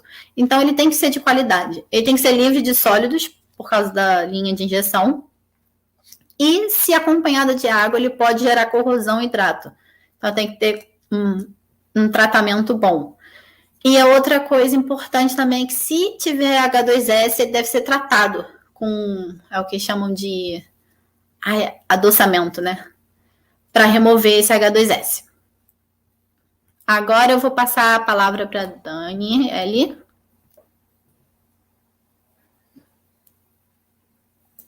Pronto. Agora eu vou falar um pouco dos mecanismos de bombeio. Existem basicamente duas formas diferentes que o método de bombeio pode atuar para conseguir elevar o fluido. Lá, quando a Gabi falou do gas lift, basicamente o que a gente faz? A gente injeta gás lá no fundo do poço, quase no fundo do poço, pela válvula, diminui a densidade e consegue elevar o fluido. Já o bombeio não, né? Ele pode atuar de uma forma volumétrica, ou seja, a bomba, que pode ser um pistão ou um parafuso, ela vai deslocar uma parcela fixa do fluido. Então, tipo, cada rodada, digamos assim, da bomba, ela consegue deslocar uma parcela fixa de fluido através do seu trabalho. Ou a partir do meio dinâmico, que ela consegue acelerar o fluxo para converter essa energia e ser capaz de acelerar o fluxo e ele ser capaz de escoar, que é através da força centrífuga. A gente vai focar no BCS, que é o bombeio centrífugo submerso. Depois até a Gabriela vai dar uma comentada um pouco nos outros métodos de bombeio, mas aqui eu vou dar uma explicada um pouco maior, assim, não tanto a nível de detalhe como eu dei na parte de elevação natural do BCS. Bom, o que é o BCS, onde ele é aplicado? Ele pode ser aplicável tanto em poços offshore como em poços onshore. Ele é indicado só para poços de altas vazões, poços de baixa vazão é bem contraindicado, então ele não pode ser aplicado. Ele pode sim ser aplicado em poços profundos. A gente acaba tendo uma limitação, um trade-off entre a profundidade onde a bomba está e a vazão de produção. Então, tipo, existe uma limitação desse produto entre vazão e profundidade. A flexibilidade operacional da bomba é limitada, ou seja, eu vou falar um pouco mais à frente isso. A bomba tem certas especificidades operacionais, a bomba foi projetada para aquele tipo de fluxo, digamos assim, e a gente não tem essa flexibilidade, a gente não pode adequar ela para determinados padrões diferentes do que ela foi feita. E ela tem uma menor confiabilidade, ela tem um baixo mean time between failures, ou seja, tipo, ela tem um tempo bem baixo entre as falhas. Então, a bomba acaba exigindo muitas manutenções programadas, e para isso você acaba tendo que fechar o poço, perder produção, e o tempo dela é bem baixo, assim, acaba sendo, sei lá, eu acho que um tempo de manutenção do gas lift é entre 5 e 7 anos, e já da bomba já cai para 3 anos, então acaba tendo muito mais paradas até ela falhar. o que acaba associando um custo de investimento muito elevado. Então, é muito comum até, por mais que você se escolha que vai ter um método BCS no poço, ainda assim, lá, quando a gente está completando o poço, tudo, ele ter todo o aparato para ter gas lift também. Que uma vez que a bomba falhou, eu posso entrar com gas lift e não parar a produção. Então, é bem comum ter essa alternância de métodos de elevação. E qual é o esquema típico, assim, como o BCS funciona? O BCS, a partir do acionamento da energia elétrica, ele aciona o motor que converte essa energia elétrica em energia mecânica, que aciona a bomba, que converte essa energia mecânica em energia potencial hidráulica. E essa energia potencial consegue fazer com que o fluido se eleve. Então, energia elétrica vira energia mecânica, que vira energia potencial, que a gente consegue elevar o fluido. Tudo bem, mas o que é a bomba? Quando a gente fala em BCS, é uma bomba centrífuga de múltiplos estágios, então vocês vão entender um pouco melhor quando eu falo de múltiplos estágios nos próximos slides. E ela é composta basicamente de dois principais componentes que auxiliam esse processo de transformar o trabalho em energia potencial, que é o impelidor e o difusor.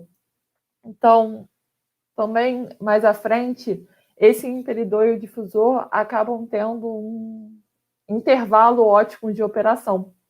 Então, por isso um pouco que a bomba não tem essa flexibilidade de operação, porque eles foram projetados para uma vazão e uma elevação ótima. Então, quais são as propriedades assim do BCS? Ela tem a capacidade dela. Então, uma bomba é projetada para movimentar uma determinada vazão. Então, essa vazão essa capacidade é em função das propriedades do fluido, como a viscosidade e a densidade, o tamanho da tubulação, o tamanho do impelidor, a velocidade de rotação e o comportamento das fases.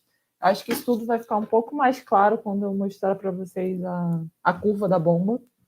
E o que vai afetar a vazão? Isso é até um pouco, eu acho que o fundamento, assim, que eu falei da elevação de escoamento, que é o quê? Quando a gente tem um diferencial de pressão, a gente vai ter uma vazão resultante. Então, se a gente considerar um sistema atuando em velocidade constante lá na bomba, o que modifica a vazão são as pressões de entrada e saída da bomba. E como a gente dimensiona, digamos assim, como a gente contabiliza, deixa mais palpável essa capacidade da bomba de elevação? É através do head. Então, o head acaba dando um incremento de pressão. Então, quanto fluido consegue ser elevado lá, a parcela em feet, em função também da densidade do fluido. Então, a curva da bomba vai acabar tendo tipo, o head da bomba e a vazão. Deixa eu mostrar logo. O que é a curva da bomba? Ela tem essa cara aí, desse gráfico que eu estou mostrando, que tem lá o head, a faixa de eficiência, a potência, a vazão e a altura lá, normalmente, de quantos feet, quanto ele consegue deslocar. A curva da bomba é uma curva emitida por um fabricante para um estágio. Então, lembra que eu falei que a bomba é uma bomba centrífuga de múltiplos estágios? Então, isso vai ser repetido várias vezes. É necessária a correção da viscosidade, porque muitas vezes essa curva foi feita para água, não para óleo, não para um fluxo multifásico. E esse head vai acabar sendo afetado pela viscosidade das propriedades do fluido que está escoando ali. Então, quando o fluido é muito viscoso, tem uma alta viscosidade, ele diminui essa capacidade da bomba. Então, a gente tem que corrigir. A gente não pode levar em conta essa foto que o fabricante deu para a gente da capacidade da bomba. Lembra um pouco que eu falei, a capacidade depende da tubulação, da propriedade do fluido, ela não é flexível. Por quê? Essa é uma curva de bomba um pouco mais completa, tem a ideia geral, assim, olha, onde O intervalo ótimo é esse intervalo pintado ali em amarelo, que ele até fala ali, ó, Optimum Operating Range. Então, é entre 1.600 e 2.700 barris por dia de vazão.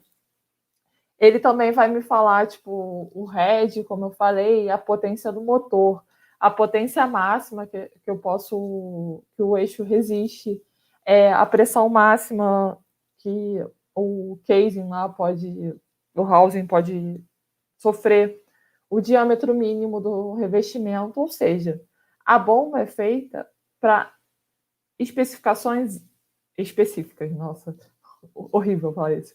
Mas ela é feita exatamente para um determinado conjunto de características. Então, tipo, isso tudo leva em conta também na hora de selecionar a bomba.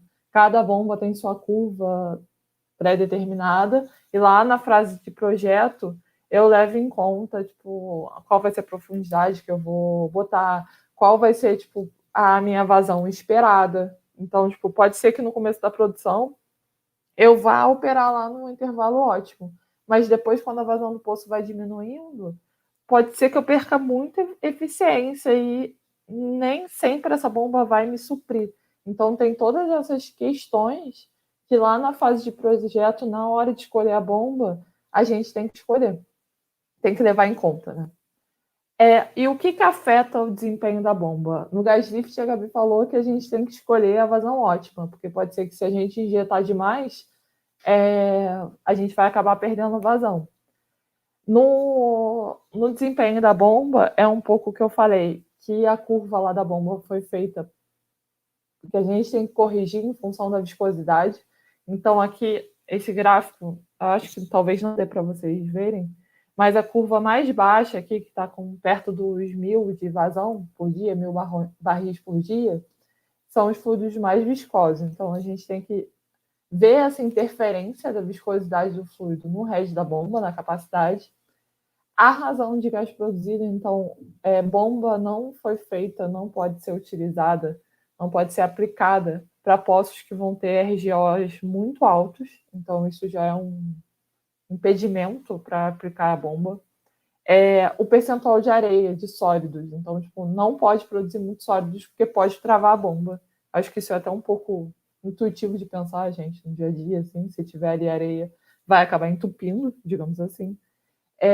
A gente tem que também dar uma estudada na possibilidade de acontecer alguns problemas de garantia de escoamento, de ter incrustação parafina, ou se o fluido que eu estou produzindo tem algum gás corrosivo que vai acabar provocando algum problema, ou uma falha, ou um mau funcionamento do meu método de elevação.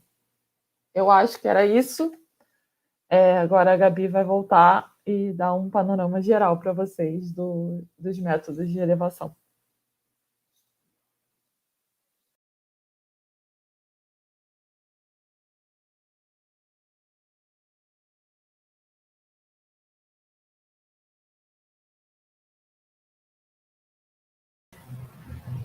Oi, Gabi, só para te avisar que você está com o microfone no mudo. Isso. Ainda aí. Obrigada! Agora estamos te ouvindo bem. Tá. Gente, desculpa. Como a Giovana falou, antes tem que acontecer alguma coisa, né? Ao vivo é isso. Vamos lá.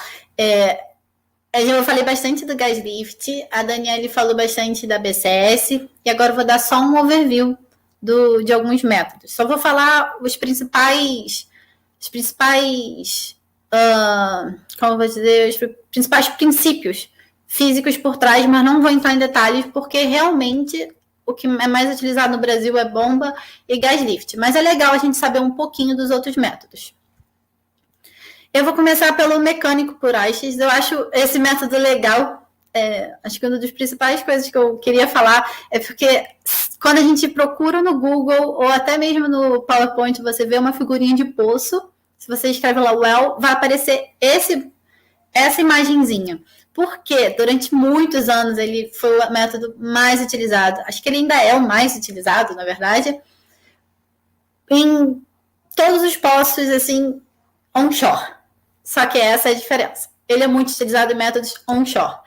E não no método offshore. Acho que pela imagem dá para ver, né, que é meio óbvio por que não, né? Ele é um método mecânico, então não tem realmente como a gente aplicar no ambiente offshore. Ele é o método mais antigo, então desde lá que a gente via as historinhas lá no Golfo, esse é o método mais utilizado. E ele não pode ser utilizado em poços inclinados, ou seja, só em poços verticais. Só se ele for um pouquinho só inclinado, em poucos graus, porque como ele é mecânico, a haste dele, a parte que desce, se tiver uma inclinação, dá para ser bem intuitivo, né? Vai quebrar. E a eficiência energética é alta. Agora eu vou falar um pouco de eficiência energética. Significa a transferência entre a energia que você impõe e a energia que você consegue chegar lá no fluido de fato, né?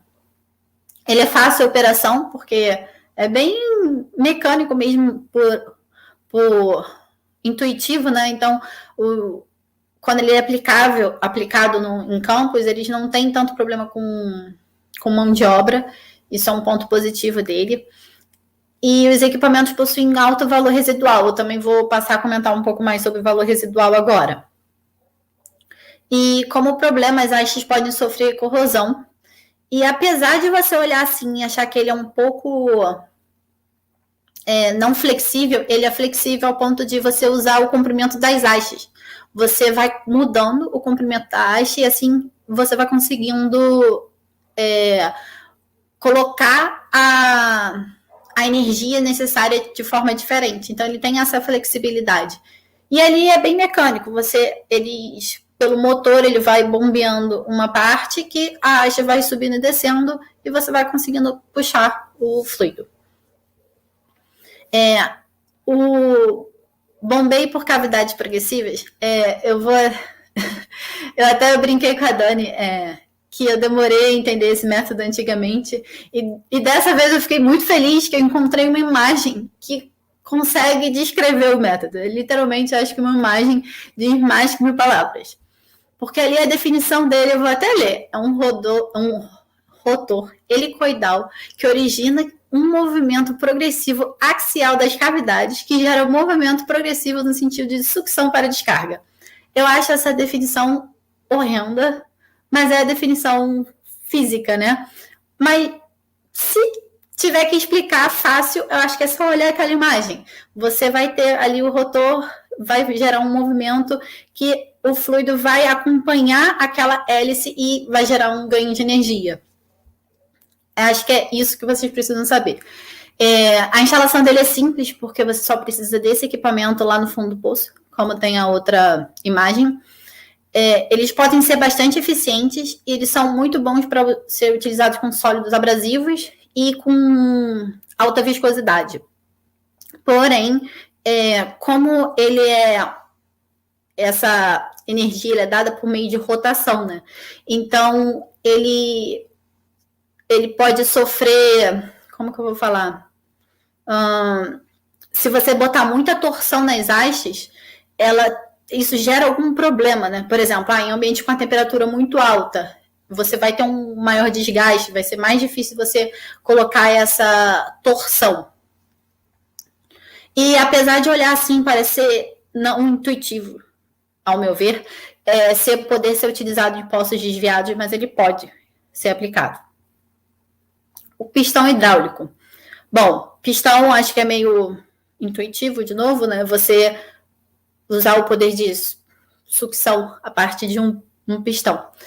Só que aí, o pistão hidráulico, a gente usa um fluido para subir e descer o fluido. E o interessante desse método é que ele é chamado de duplação. Isso significa que o fluido é um mecanismo que a gente consegue deslocar o fluido para cima, tanto no movimento de cima quanto para baixo. Que eu acho que, intuitivamente, quando a gente pensa num pistão, a gente aperta e consegue alguma coisa, consegue apertar o fluido, né? Pressionar. Só que quando a gente sobe um pistão, intuitivamente, parece que a gente está succionando.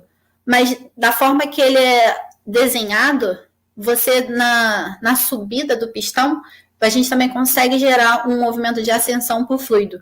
Isso é É um ponto legal para ser destacado. E para fazer o pistão subir e descer, né, a gente chama o Power Fluid, que é o fluido hidráulico. Aí, normalmente na indústria eles usam água ou óleo leve. O hidráulico por jato. Esse método eu acho um pouquinho complicado de explicar. Confesso que eu até demorei para montar esse slide, que eu fiquei pensando, gente, como que eu vou explicar para eles? Tem vários fenômenos físicos ocorrendo ali. Dá até para ver na imagem que tem várias... parece até ser complicado. Para explicar, eu confesso que é um pouco complicado. E então, só que eu realmente acho que vocês precisam entender só o porquê, o por trás. Como depois vocês vão receber os slides, vocês vão poder ler aquele ponto 1 e o 2. Mas eu vou explicar a forma resumida. Resumindo, a gente vai ter 2 etapas onde a gente vai converter energia cinética em pressão. Primeiro, a gente vai ter um bocal, que a gente vai sair de uma área maior para uma área menor. E isso vai converter energia, pressão, digamos assim, energia cinética. Isso vai gerar um vácuo não, desculpa, vai gerar uma zona de baixa pressão e o fluido vai subir, eles vão se misturar e depois a gente vai, através do difusor, expandir. E com isso, o fluido vai se misturar, ele vai diminuir um pouco a energia cinética, mas essa energia cinética vai ser aumentada de novo. Acabou que eu expliquei, né? Mas tentei explicar resumidamente, mas é isso. O hidráulico por jato é igual você pensar numa mangueira, né? Que você aumenta e diminui a área, e a partir desse mecanismo de aumentar e diminuir a área que a gente consegue esse diferencial de pressão para conseguir elevar o fluido. Bom, essa parte aqui eu tentei colocar bem visual, que acho que até o que eu li ali no backstage, o Rafael, ele postou uma pergunta até perguntando como que a gente compara os métodos, né, levando em conta os custos. Muitas vezes não são só os custos, às vezes a gente usa também, mais ainda, você não poder usar um método. Como eu falei, depois a Daniela repetiu, por exemplo, o BCS, se você pensar, você não consegue usar ele se tiver gás. Então, não é nem você olhar o custo, é ver que não é possível. E isso vai acontecer várias vezes. Você vai olhar essa tabela, por exemplo, vai falar, pô, realmente, com esse tipo de campo que eu tenho e o que cada método é possível aplicar, o que ele traz de benefício, você não consegue. Então, eu coloquei ali, olha, eficiência energética. Tem uns métodos que têm eficiência energética mais alta, outros têm eficiência energética mais baixa. Ali a gente falou muito do gas lift, não é tão alta. O BCS, a eficiência dele ali varia, se você estiver num ambiente de vazão alta ou vazão baixa. Com relação à flexibilidade, a Daniela explicou. O BCS você projetou para ser usado uma vazão, você vai ter que usar aquela vazão. Se mudar muito, você não consegue. E enquanto que no gas lift ali, a gente consegue ter essa flexibilidade por meio mudando a vazão de injeção. Ali no hidráulico por jato, a gente consegue ter uma flexibilidade mudando a vazão do fluido. Ou no método de cavidade progressiva, você muda a velocidade do torque. Então, alguns métodos têm mais flexibilidade, outros não. Então, você vai lá. O meu projeto de campo vai ver que vai mudar muito o BSW, ou a gente vai ter que usar uma EOR que vai mudar muito a pressão disponível no fundo do poço. Então, eu preciso de um método que tenha flexibilidade. Então, essas coisinhas aqui vão entrando na hora de você projetar. E a confiabilidade também. Ali, a maioria dos métodos estão com a confiabilidade excelente, de acordo com a legendinha que eu fiz. Só a BCS que não. Ali, em relação ao valor residual, vê que o mecânico por acha ele tem um bom valor residual e os outros não. Aí, aqui já está um pouco mais geral com relação às aplicabilidades ali. Offshore. No ambiente offshore, você não consegue utilizar aqueles 3 métodos. Ali, o mecânico, a cavidade progressiva e o gas lift intermitente. Mas quais você consegue utilizar? Limite de profundidade. Isso é super importante hoje, a gente pensando no pré-sal, né? Ali o gas lift está com uma profundidade excelente.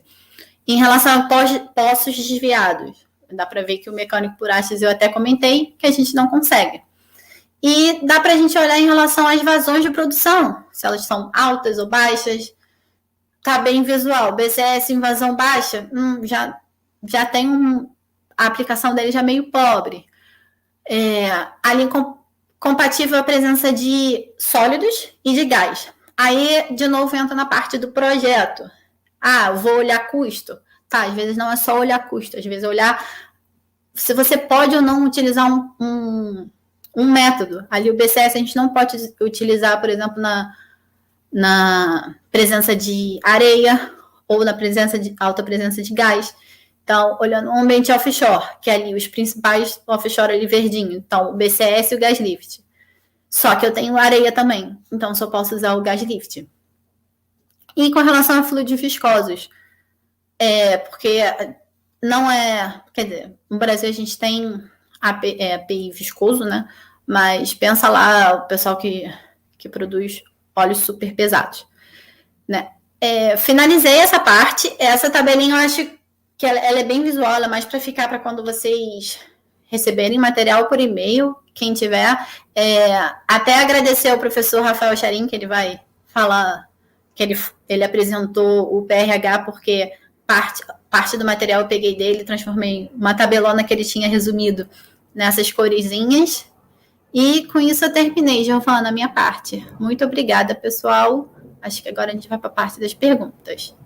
Bom, obrigada aí, Daniele, Gabriela. Muito obrigada pela excelente palestra, tá? Foi muito didática, muito explicativa. Não sei se o professor Rafael Charim quer fazer alguma consideração, algum agradecimento às meninas. Sim, claro. Gostaria de agradecer, achei excelente a apresentação de vocês duas, né?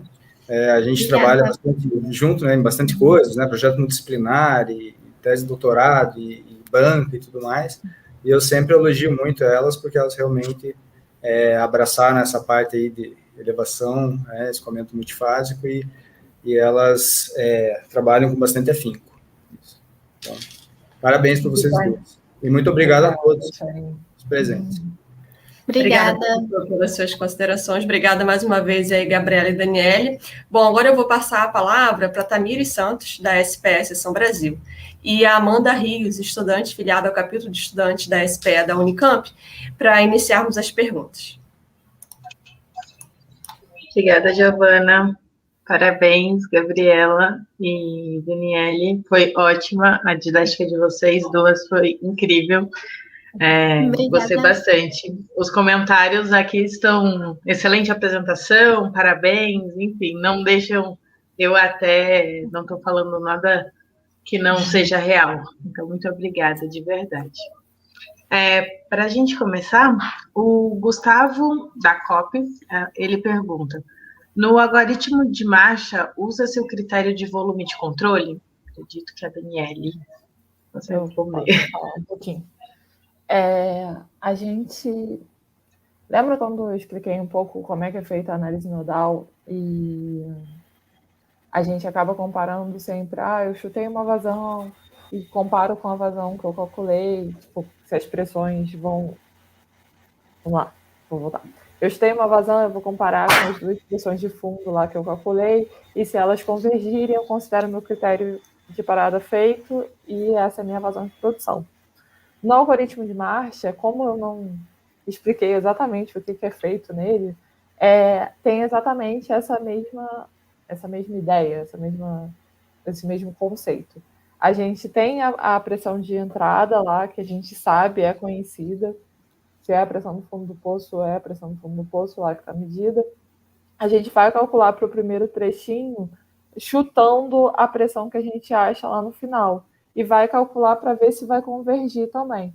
Então, o nosso critério é exatamente isso. A gente sempre vai saber uma pressão, vai chutar a outra, vai calcular ela e ver se esse ΔP bateu. Então, quando eu dei lá o exemplo, que eu tinha uma pressão no fundo do poço de 200 e eu chutei 198 lá no final, eu tenho um diferencial de pressão de 2 kg ali em 100 metros. quando eu faço todo o meu algoritmo de marcha e comparo essa pressão calculada com lá o meu chute, eu vou ter que obedecer um erro mínimo que eu citei lá, que eu programei para ser aquele erro, para aí sim passar para o próximo trecho. Então, a gente acaba controlando o algoritmo de marcha por esses critérios de erro, sempre comparando a minha pressão que eu chutei, digamos assim, com a pressão calculada. Espero ter te respondido, Gustavo. Obrigada. Bom, meninas, eu cheguei agora no finzinho, mas os comentários já falam que foi ótima aula, super didática, então eu confio nos comentários. Parabéns e obrigada. A próxima pergunta é do Rafael Purificação, e ele fala: como você avalia os trade-offs do aumento de injeção do gas lift e a instabilidade de produção no separador, slugging? Posso falar um pouco? Eu falo. Olha, eu vou ser bem sincero, eu não tenho experiência de campo, né? O que eu faria hoje, olhando o que eu sei, era simular e ver o que o simulador vai dar de resposta. Se tiver num cenário de slugging que vai ser prejudicial a ponto de mudar a vazão, ou você vai mudar a vazão. Mas em relação à operabilidade de gás, de golfada que chega, alguma coisa assim, acho que é mais em relação ao engenheiro de campo. Eu realmente não sei explicar melhor que isso. Qualquer coisa mais eu estaria inventando. Certo, obrigada. O Carlos Vaz pergunta: na transformação de um poço produtor em injetor, que tipo de injeção é? Vamos lá. Aí a gente está falando em 2 tipos de injeção diferentes, digamos assim. Quando o poço está produzindo e a gente está injetando gás lift, a gente está injetando gás lift para conseguir elevar o fluido. Ou seja, ou para conseguir elevar o fluido ou para melhorar a produção dele, para a gente aumentar a nossa vazão de produção. É totalmente a injeção ali no poço que está produzindo. Quando a gente transforma um poço produtor em um poço injetor, o intuito, o objetivo de transformar o poço em injetor já é totalmente diferente. Ou é para manter a pressão do reservatório ali constante, então eu vou injetar água para manter a minha pressão do reservatório, ou eu vou injetar todo o gás que eu estou produzindo, que é alguns casos agora do pré-sal, então tudo que está produzindo de gás reinjeta de gás para manter, ou vai ser algum método de OR diferente. Então, os objetivos da injeção de gás lift, nesse caso, e de transformar um poço produtor em um poço injetor são em áreas, digamos assim, diferentes do petróleo. Então, quando a gente transforma um poço produtor em um injetor, quem vai acabar escolhendo se vai transformar ele em um poço injetor de água, de gás ou qualquer outra coisa, acaba não sendo engenheiro de elevação de escoamento. São áreas diferentes. Perfeito, obrigada. A próxima pergunta é do Rafael, de novo, e ele pergunta: a infraestrutura para gas lift pode dobrar os custos em desenvolvimentos de deep water? Como você compara em relação aos outros métodos, ESP, Mudline Pump, poços injetores, na viabilidade do projeto?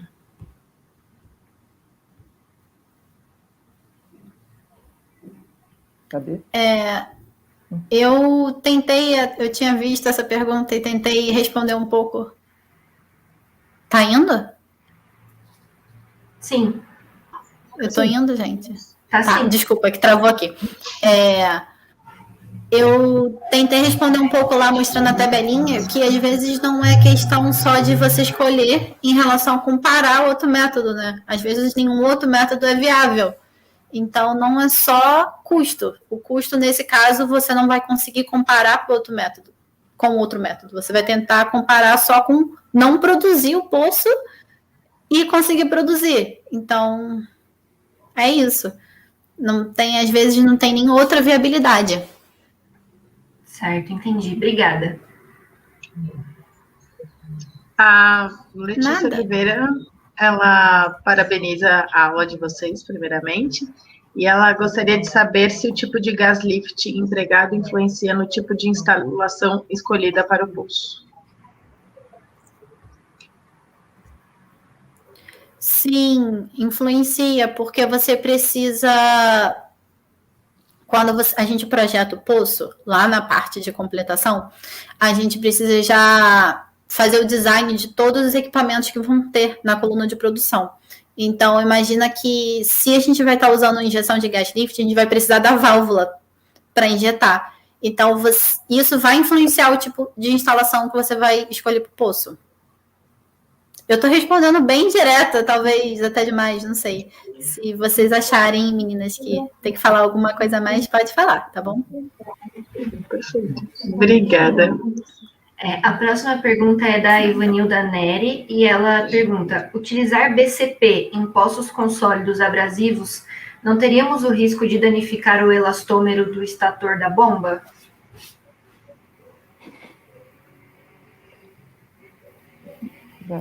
Bomba de cavidade progressiva, né? Isso. Olha, eu não sei se responder, não.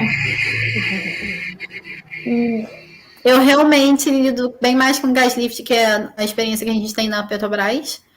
E eu prefiro falar que eu não sei assumir do que falar besteira, gente. Dani? Acredito. Também não. Tá. Também não. Vanilda, a gente vai ficar te devendo essa. Desculpa. Sem problemas. Eu acho que são essas as perguntas, né? Agora passo para a Giovana de novo. Obrigada, meninas, de novo pela palestra. Giovana, agora é com você. Obrigada a vocês pela oportunidade, gente. Obrigada aí mais uma vez, Gabriela, Daniele, também pelas respostas às perguntas. Eu vou voltar aqui com minha apresentação rapidinho, apenas para agradecer, né, a presença de todos os ouvintes de hoje e também pedir para que todo mundo siga nossas redes sociais, né, o Instagram, o Facebook, o LinkedIn do PRH7, da SPS São Brasil, porque é através dessas redes sociais que a gente divulga, né, os próximos eventos. Então, fiquem ligados lá nas nossas redes. Gostaria também, né, de aproveitar a oportunidade e convidar todo mundo para a aula de segunda-feira, que ainda, né, será sobre o tema métodos de elevação, com o Marcos Guimarães, da Baker Hughes. Então, não percam, dia 28/6, às 18 horas. Bom, gostaria de agradecer, né, mais uma vez a presença de todos da banca. Muito obrigada, professor Rafael Charini, professor membro do PRH, da Comissão Gestora do PRH-NP número 7, Tamires Santos, da SPS São Brasil, Amanda Rios, do capítulo de SP da Unicamp, e as nossas palestrantes da noite, Gabriela Chaves e Daniele Monteiro. Muito obrigada, foi uma excelente aula, espero que todos tenham aproveitado todas as informações passadas. E é isso, boa noite a todos e até a próxima aula. Obrigada, gente. Obrigada.